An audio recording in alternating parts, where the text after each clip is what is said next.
Hello, everyone. I just wanted to welcome everyone to the first Mbewu pilot for the Mbewu Soapbox. I've got some amazing people online with me today, so I'm going to read out a little bit about who these people are. We've got Wandile Rabothata.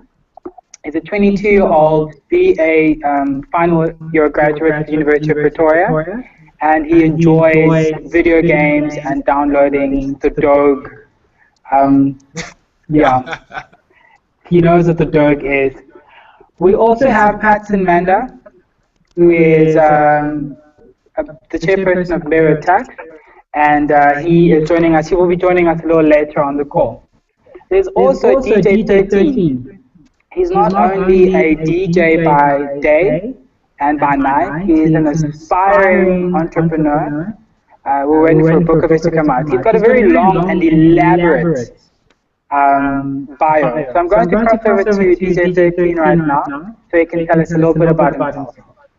Hello, DJ 13. Hi, guys. This is Tshepo, Makhubela, and I come all the way from Foslo in the East Rand, and I am a DJ, as Tshepo had mentioned. But then usually I spend most of my week at a radio station called Jacaranda FM, which boasts at most 2.5 million listeners, and with the newly awarded acclaim to its name called Station of the Year by the MTN Radio Awards, technically equivalent to like the Summer Awards but for the radio stations. And I'm a producer there, guys. I'm not on air, so please don't ask me to send you shout-outs. I don't do all of that stuff.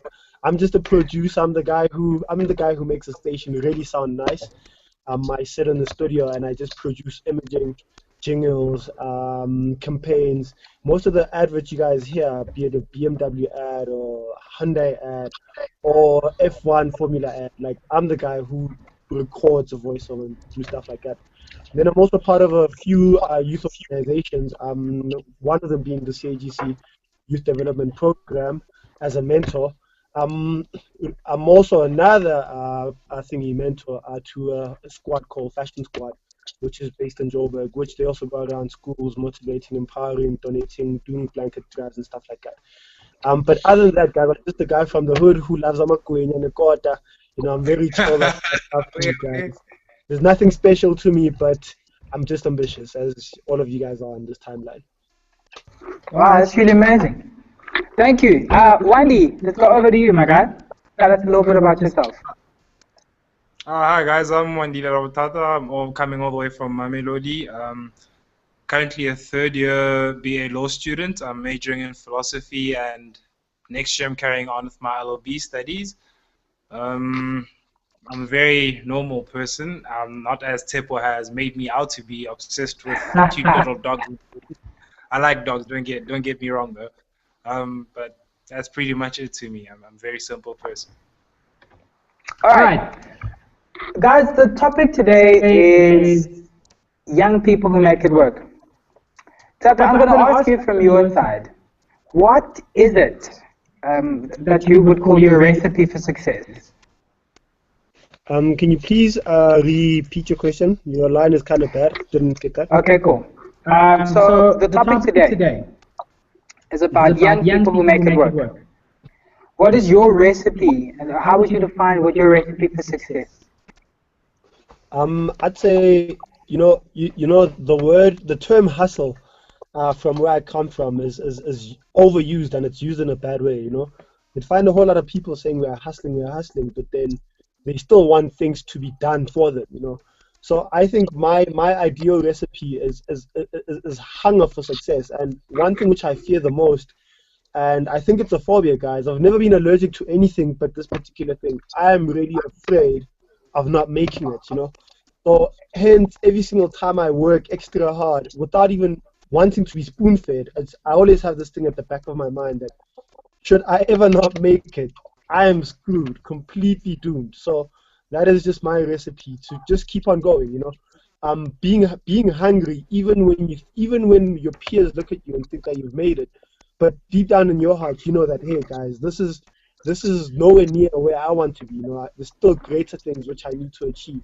So even till today, I never ever think that I've made it. And you know, whenever people sing high praises to you, I mean, currently I'm at school, and the only reason why I actually went back to school part-time is because where I'm at, every single time I do something, I'm always being told that I am the greatest producer. You know, like my work is never ever disputed. I'm never ever told that, hey man, your work sucks, your work sucks. So for every single time I get high praises consistently, for me that I start to think that I'm actually sitting on a comfort zone and it's about time for me to move. So comfort zone is the ideal killer for a whole lot of young people because you think that you've made it because what you've been doing the same thing for over 5 years and it works and it's very successful. But don't you think that the only reason why it works is that you're literally comfortable in that particular place you're at? So just being hungry for success is my ideal one. Okay. So, Tshepo, if I had to ask you right now, how, where did it all begin for you? Tell us, where did it all begin for you? Sure. I've always been an aspiring producer and I've always been an aspiring DJ, and I told myself that I would not do work. I would never ever redefine work as work. You know, I wanted work to be my playtime. Work should be a place where even though it's really cold like it was today in the morning, I'm still eager to go to work. So it all started back in 2003, and there was this popular DJ by then called Paul, DJ Paul, and he at that time he was from Soul Candy Records, and I kept on bothering that guy that, hey man, listen man, I wanna join in the industry, I wanna be a DJ, and I wanna do one, two, and three. So he helped me come out in the industry, you know, as a DJ, and from then once on I got my rope on. It later developed to me helping out at church with sound, and then it moved from church right up until I started hustling my first radio station, which was YFM at the time. And from your YFM, I moved to a VOW FM. From VOW FM, I moved to a Jacaranda FM. You know, so there's been progress, but it all started back in 2003 when I was literally in awe by this whole sound engineering life, and I didn't see myself as a DJ, but I saw myself bigger than just being a DJ in the hood. Wow, Wendy, and for you, what's been your secret to success, brother?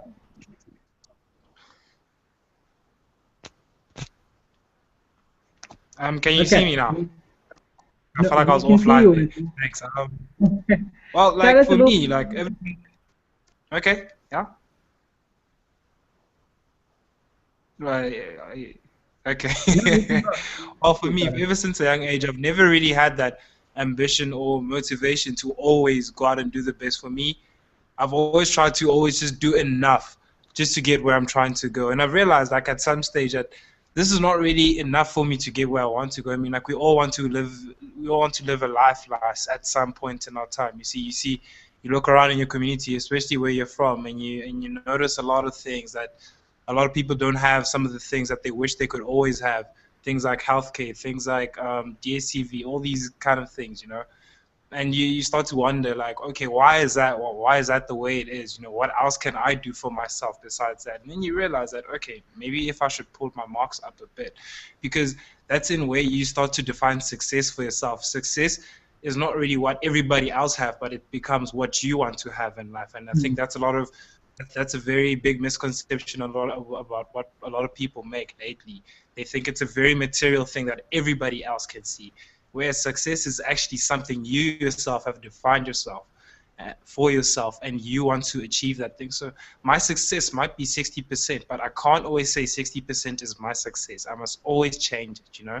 You must always move forward. Just like DJ 13 has said, you know, you need to keep it moving. You need progress. You can't be comfortable with what you're having and define that as success, because success will always continue to become bigger, you know, like as the world you're living in, it continues to grow bigger, and you need to grow bigger as well just to keep filling in those boots. That's awesome. Wow, thank you, Wendy. Wendy, okay, well, everyone, Wendy did say that he's not going to be with us for a very long time, but thank you so much for joining us. Are there any last words Cheers. before I continue with DJ 13? No, thanks. I really look up to you, brother. You've given me a very different perspective on what success means, actually. I was very complacent at some point, and I realize that now as well. So thank you very much for that. Wandile will be Cheers, joining guys. us through the live link, and he will also be participating with us through the live link. But for the next 7 minutes, I'll be continuing chatting with with Tshepo. Wandi, thank you very much. Cheers, bud. Cheers, Wandi. Cool. Tshepo, Yes, sir. you know, you and I had a lot of conversations in our own private time, but I never got to, on a public platform, be able to ask you what it is that is important about your brand. What is central to your brand as a young mover and shaker? Tshepo, I think we as the youth of today have been given, are very privileged to live in a society where social media can literally build or break a brand, you know.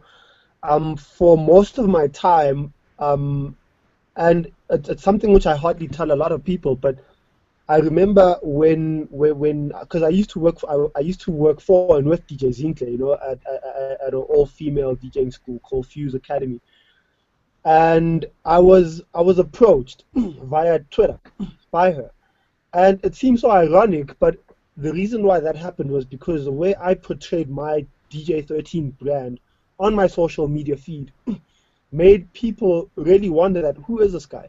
I mean, today I work for Chakaranda FM, and still the same thing happened. You know, before I even knew that there was an opening for the station, um, one of the then formerly recent manager literally approached me via inbox because they've been following my timeline.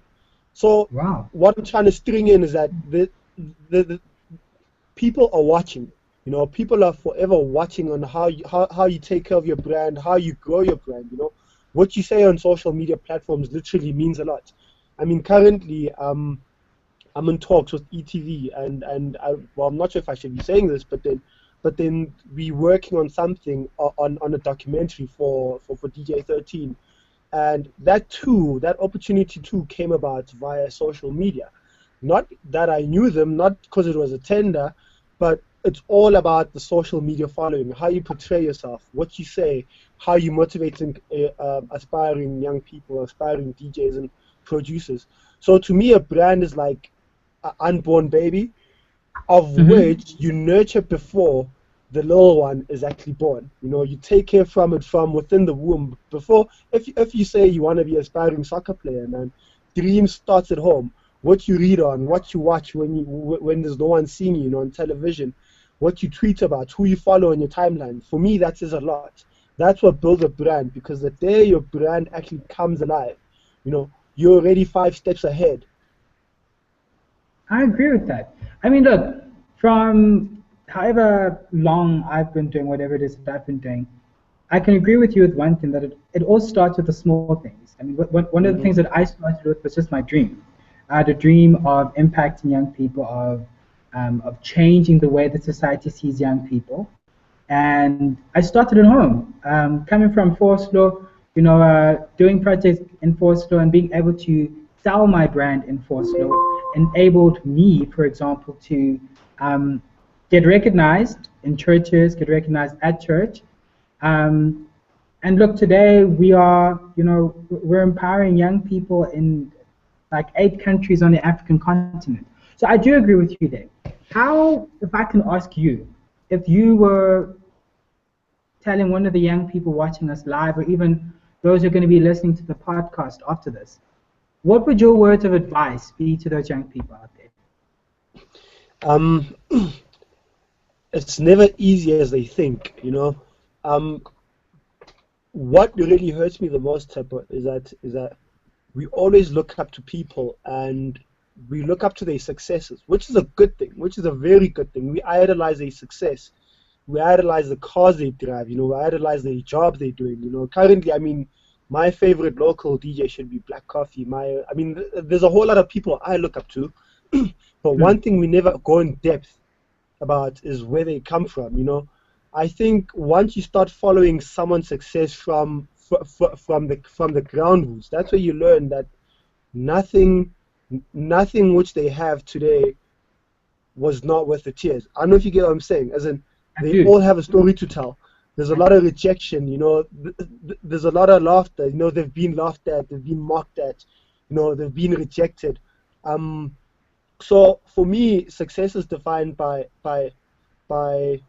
where I come from. You know, literally, I've had a lot of hurt in my life. I think you've read my bio, you've read the profile that I've sent you.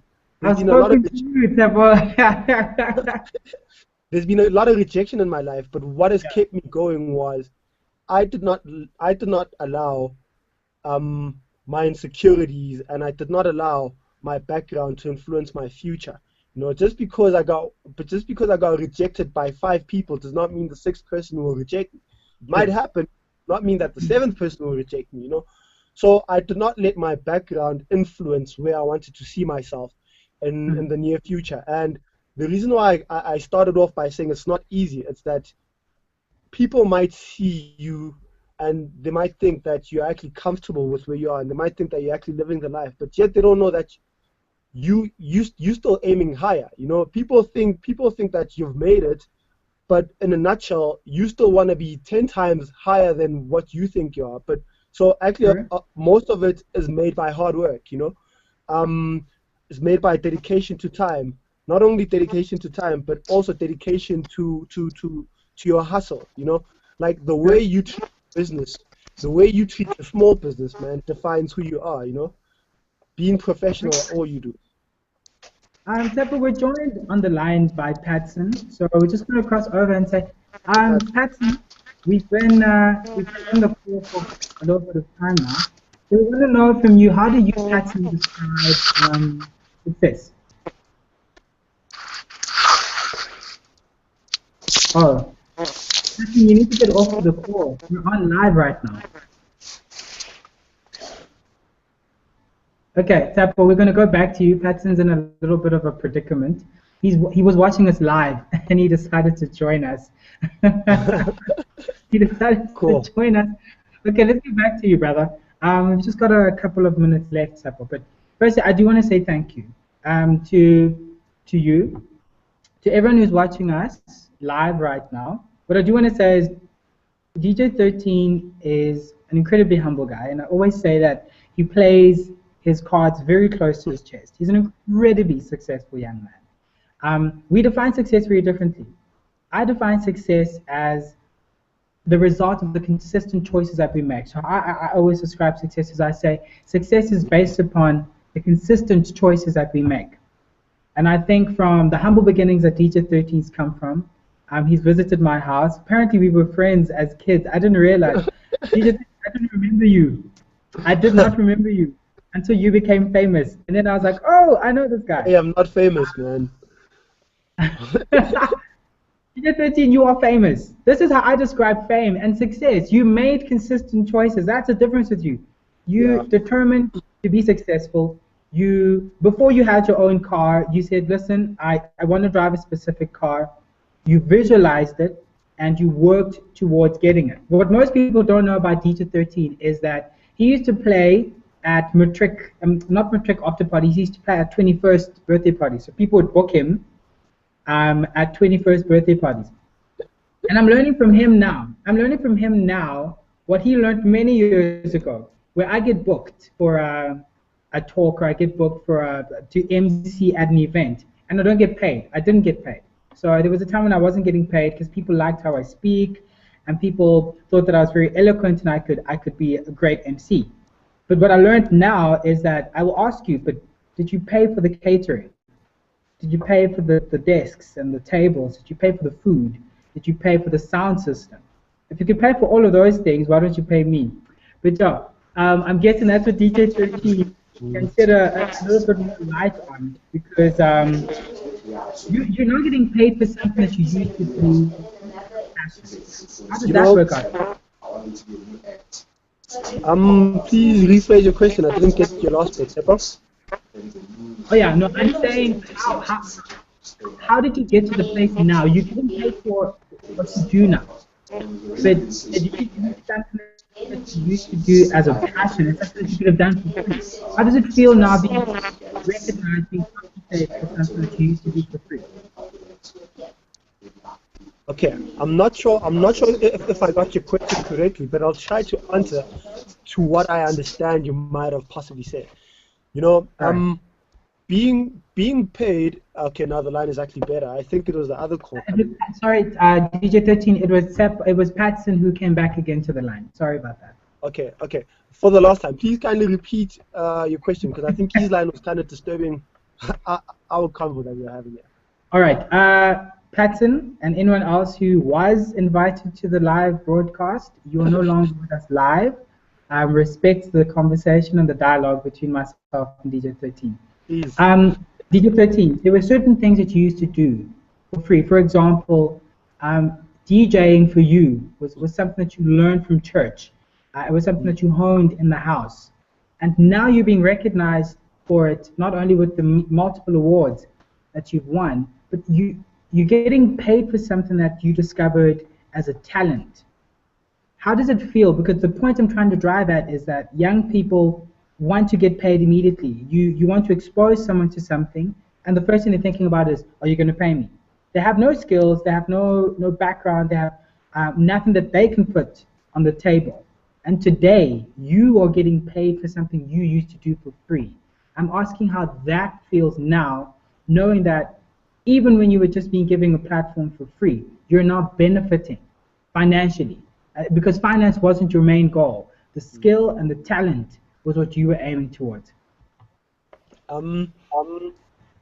Just like you said, it's defined in many ways, and we as people tend to define success as the materialistic things we have, you know. So one would describe success as me driving this beautiful car, then they automatically assume that I am successful, and you know, one would see me living in a fancy house and they'd still think that I'm actually successful. But for me, that is not success. You know, everyone else has their own opinion on success. So at the time when I first started out, what I wanted to do, which was DJing and working for a radio station, was, for me, that was success. You know, success was not on how much I could make, but how far could I go in this industry. And I remember I worked there for 6 months, and on the 7th month, I was like, I'm actually successful. I was working for free. I wasn't getting paid. You know, it was a voluntary job. And it was very hard because at that time, they did not even compensate on the taxi fare. At least give me little something to come to work. To get there, you know what I mean? No, so they did not compensate at all. And there were times when I would literally sleep at work, but then I tell my peers that, no guys, I'm actually having a late night. You know, because we're trying to act cool, so you actually don't want to tell other people that, hey guys, my pockets are quite empty and I'm actually hitting an all-time low. So I'd be like, no guys, I'm hitting an all-time. Meanwhile, the truth of the matter is that I am there because of the situation of I want to better myself. You know, I want to see myself in this industry as the to-go-to guy. I wanted to be the guy whom other radio stations would reference and say, this is what we want to do, and we want you guys to sound almost like that guy. You know, I literally wanted to be that kind of winner. So eventually that drive took away my heart from the materialistic items, which I should have been thinking of then, of saying, how much would I get paid and why aren't I getting paid? Because truth of the matter is, we're all human at the end of the day, so we are bound to, you know, think with our, you know, we're bound to feel with our heart that, oh snap, I don't have a shoe. Oh snap, Tshepo's now working at this particular place. Oh snap, I don't have a car. But once you start minimizing all of those thoughts and you work towards your goal, man, no matter how hard it is, you're bound to get success. You're bound to get successful, because once you do something you love, once you do something you really, really, really, really love, man, it's bound to pay you back.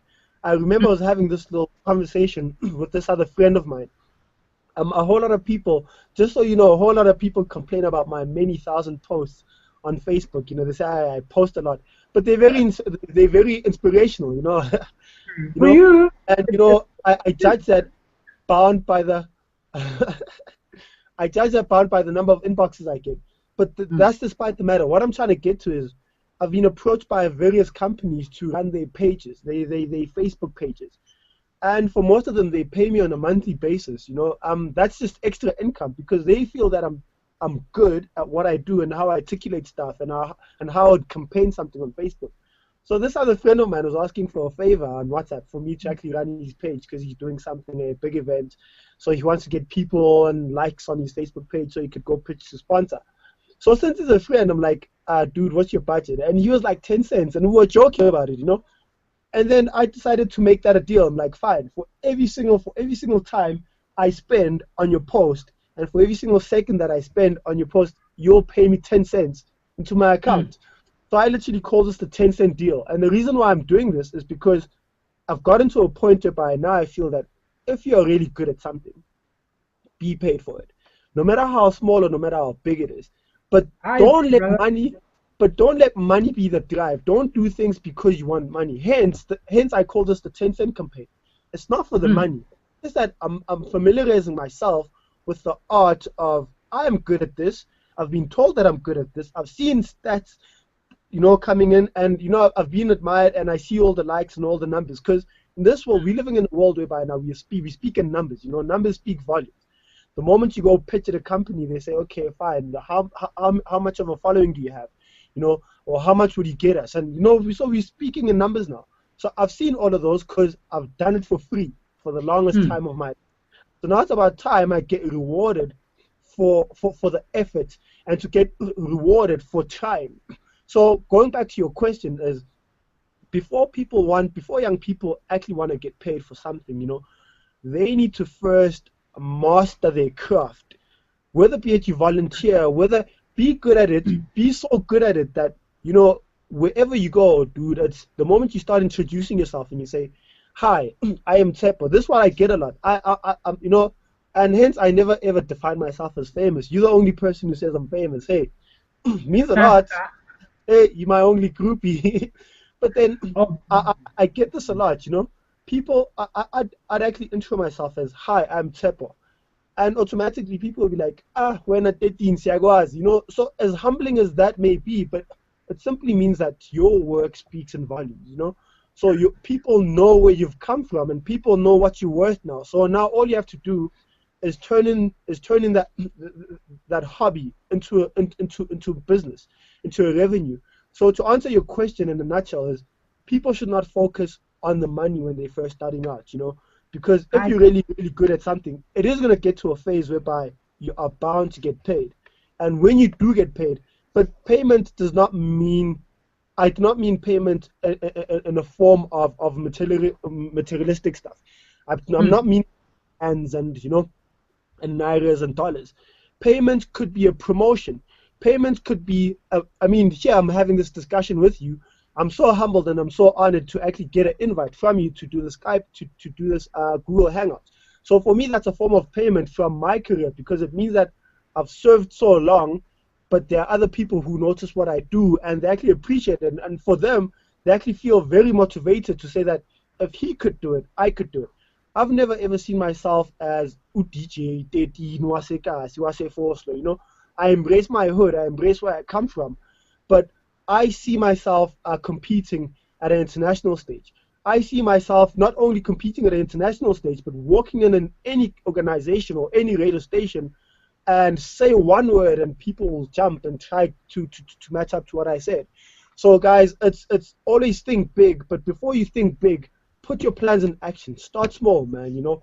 Start small, do the, well, I mean, even if hence when I say nothing is ever for free, payment does not have to be in rands, just like I said earlier on, but payment could be in the form of a favor. So we could exchange that.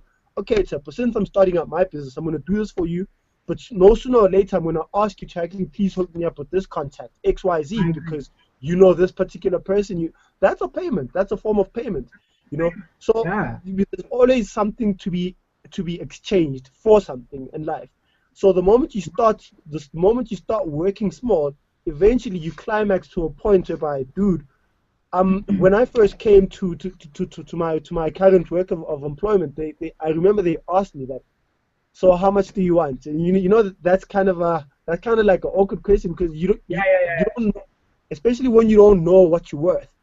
Yeah. Then I didn't know what I was worth, because I've done this for so long, and I've been doing it for free, that I was willing to actually work where I work at for free. Yeah. And they were like, so how much do you want, man?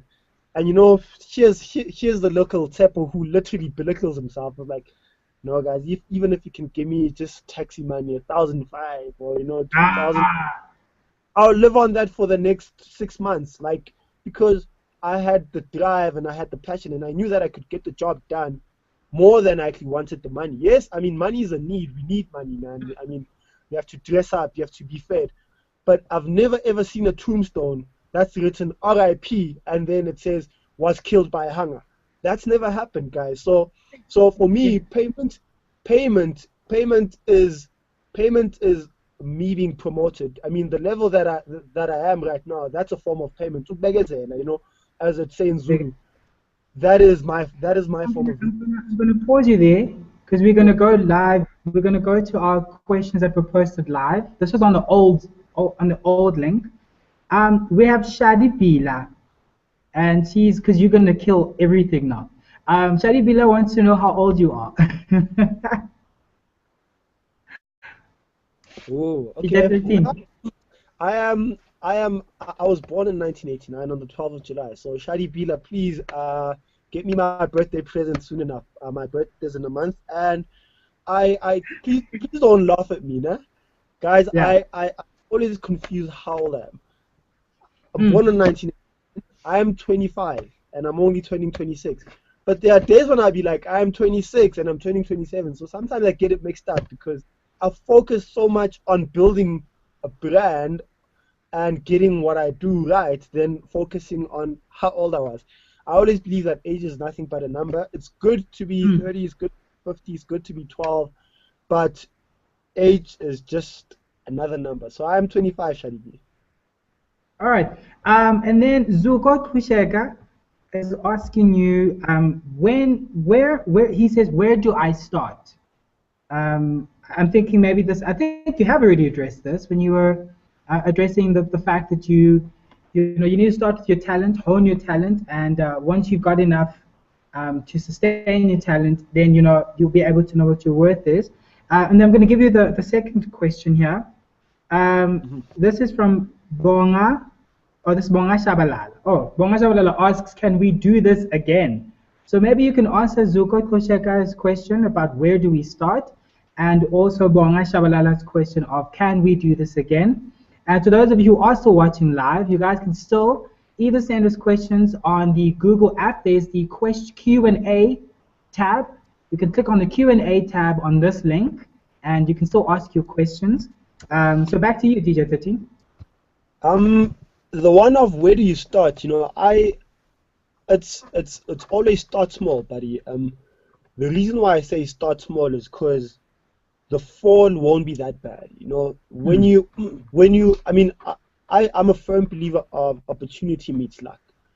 I'm not lucky, and I do not believe in luck whatsoever. But I believe that opportunity and luck eventually marry each other, and that simply means that I literally Opportunity took and luck marry each other. I literally took something which was a hobby. Hmm. And well, it first started off as a dream, then it became a hobby, then I nurtured the hobby because it starts small. I nurtured it, I worked at it, I practiced, and I was doing it for free, I was doing it for fun. And then when the time and when the opportunity arose, luck came in.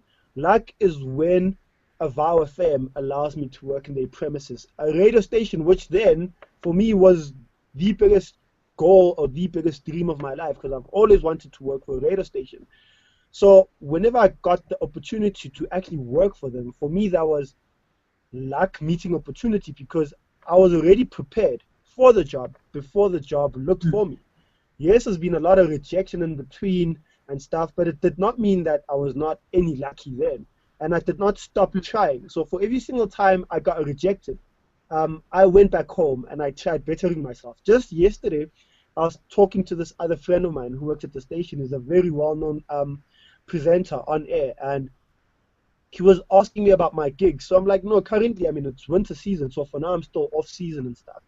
And then he's like, oh, snap, what are you going to do? I'm like, no, for me, it does not really worry me that I'm off season because that's when I actually get the opportunity to rebuild my brand. In life, you always need to introspect yourself. You need to introspect, look at where you are, and always try adding in value into your life so that when it's your time to shine again, you come back as a fresh, new, banging person. In Zulu they say abantu bangakreni. It should not be that the person that I was just 2 days ago should be the person that I will be in the next 4 days to come. So where do you start, man? Start small, focus on your brand, work hard at it, and yeah. Okay, so Tshepo, in the last 2 minutes, I'm gonna throw you the last few questions. This is Norma Zingi. She asks, "Are you gonna write a book?" And Tabiso at Tabiso underscore 16 on Twitter asks, "How much do you earn? How much are you worth?"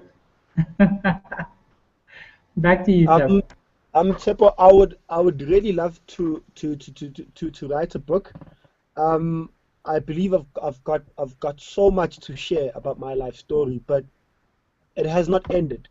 I'm not saying when I die is when I'll write the book because that will be the end of that. No, I think I still want to challenge myself to see how further I can go in life.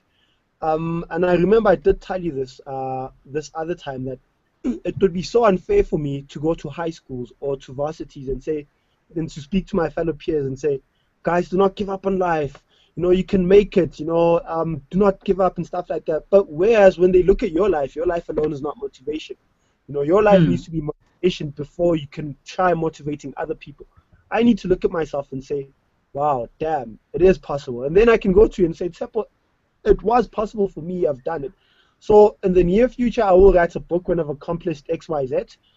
And to answer the second question, currently, I'm busy with, we're currently busy shooting a DJ13 documentary. So I think that's as close to a book as I can get to, but it will be in motion. So once that's out, links and stuff like that will be published on my social media feed. And then the second one, how much am I worth? Yeah, so this is at Tabisa underscore 16. Because how much are you worth? Wait, Tabisa underscore 16 says, how much do you earn and how much are you worth?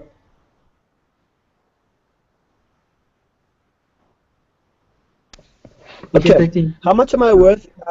Yes, I'm here. How much am I worth? I'm as good as my last job. So to answer that in a nutshell, is it Tabisile? No, at underscore Tabisa. And at Tabisa underscore 16.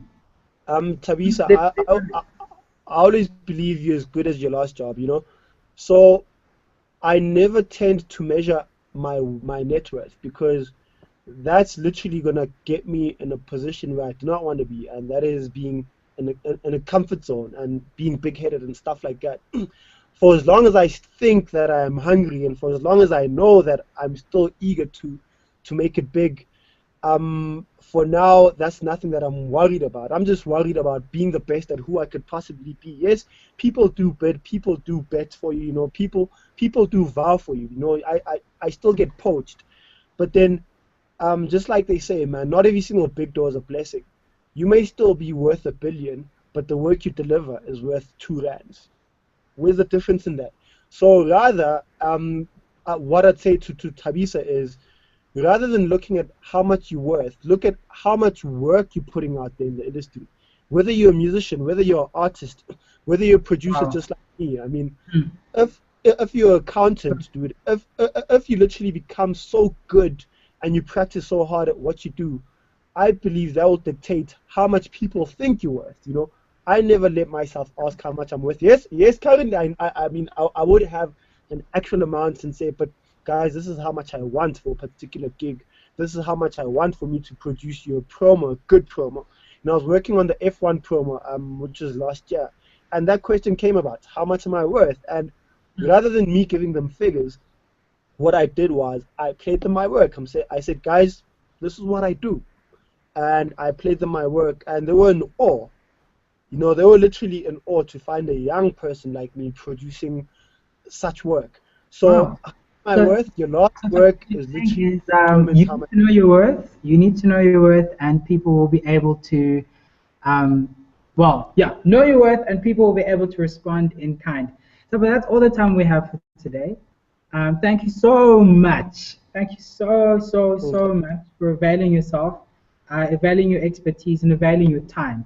I do hope this is not the last. This is the first pilot, and I'm so happy. Although we didn't get everyone who had committed to being here at 1 o'clock today. We even tried to get Kaya Dlanga. But maybe when Kaya Dlanga watches this or listens to the podcast, he'll definitely be able to join us. Everyone who's still joining us live, thank you so much for sticking around.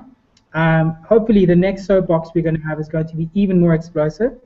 It is the first one, so we're going to have a little, glitch here and there. But so grateful and so thankful to Wandile Rabothata. So thankful to DJ13, Tshepo Makhubela. Thank you to Wandile Ngiti, who unfortunately couldn't join us. He's an athlete, and he wants to run at the Olympics even. So thankful to Gift Ngongwane, who is the CEO of Ismogolo Trading and Enterprises. Thank you to Maremo Matlo, who joined us previously and also couldn't stay for too long. Thank you to Iva Donda, and again, Kyle Schofield, who also had to rush off to a meeting in Midrand. Thank you to everyone. This is not the last, and we will definitely be making another attempt to getting young and inspirational young people to come and share their views, inspire you, but most importantly, to inspire you to become an active agent of change in your community. So DJ13, thank you so much. Thank you for the invite, Tshepo. I'm really honored. All right. Okay, so that's where we leave it. If there are any more requests, if you would like to join us on this live broadcast, you're more than happy to send me an email at tshepo@mbewuorg.co.za. If not, you can tweet us your interest at mbewuorg on Twitter. You can also send us an email to our Gmail account, mbewuorg@gmail.com. And we don't have any telephone numbers, and we're not on Facebook or Instagram. So if you would like to suggest any topics for any future Google Hangouts, for any future soapboxes, you are more than welcome to send us your interests and your topics at those links. So this is me out for the first Google Hangout, the first soapbox. We're out.